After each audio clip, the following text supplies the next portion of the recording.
on it. All right.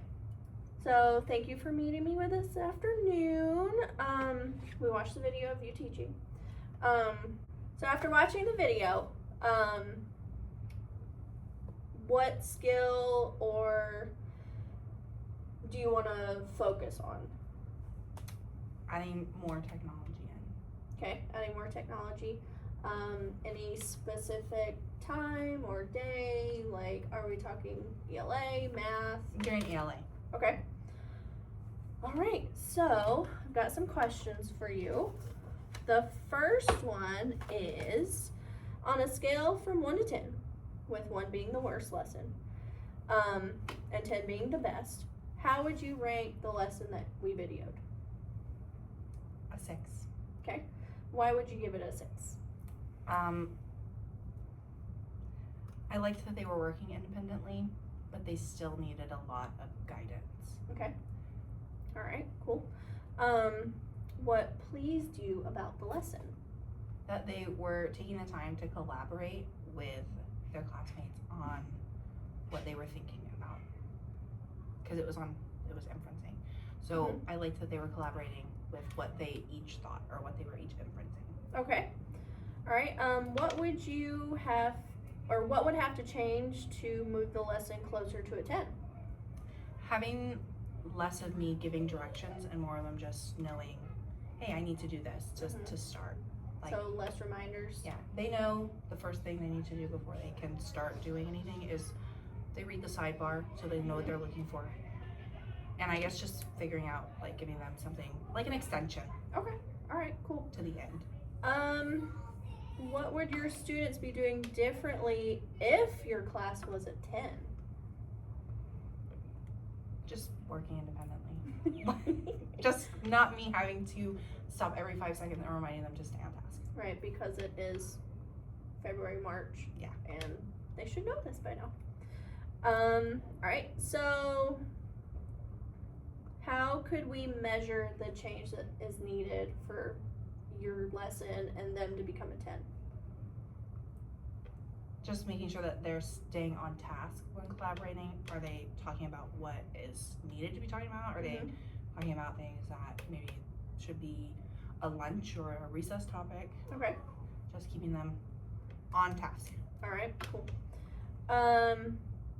So do you want that to be your goal for this upcoming coaching session? Keeping them on task? Yeah. Keeping them on task, adding in some technology to the task at hand.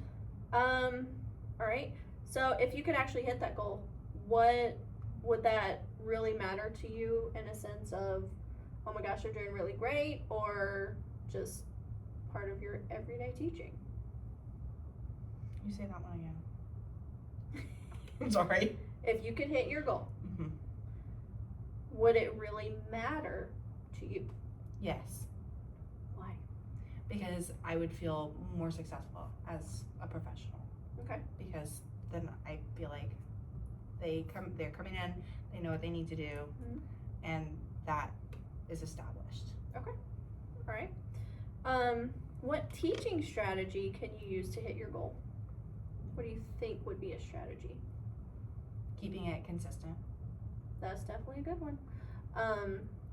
So how would you add in technology and like your next steps? Well, because they can pull up the text online, I'd have like one computer per group and have them kind of scroll through and they'd read their sidebar, their close read. I call them sidebars. I don't guess that matters. And just have them talk and like they type their answer in on the computer rather than highlighting it in a book. Because there is, I think, a feature where you can highlight on there is. Yeah, you can, with Savage, you can highlight, you can, I think you can use actual typing text on it. I know there is an extra part where you can highlight and have it translate for your ESOL students. So that's another thing you could throw in there. So I think it would be good milestones prep too. It would definitely be good milestones preps because they are highlighting, they are annotating the text in a sentence.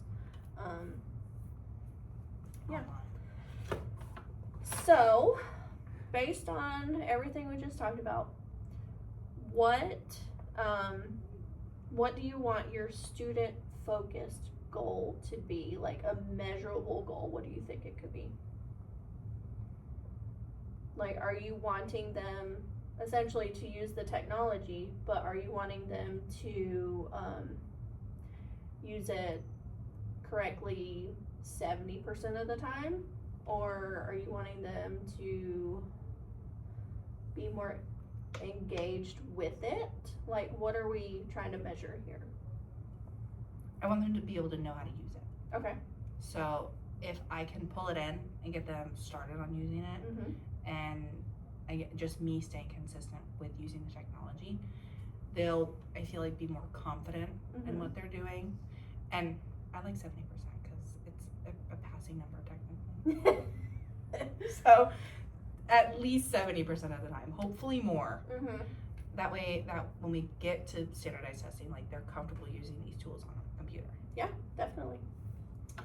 All right, so we've identified the tool, which is our Savvis Realize platform. Hopefully, with me modeling a little bit for you, I'll be able to show you, how to get your students more engaged with it, and hopefully they'll be able to use it more. I think I got it. All right, so as a class, we've got it. They're not in here, but I'm speaking for them. So we will talk back next week, and hopefully we'll be able to give you some more checklists and different things you can use with it.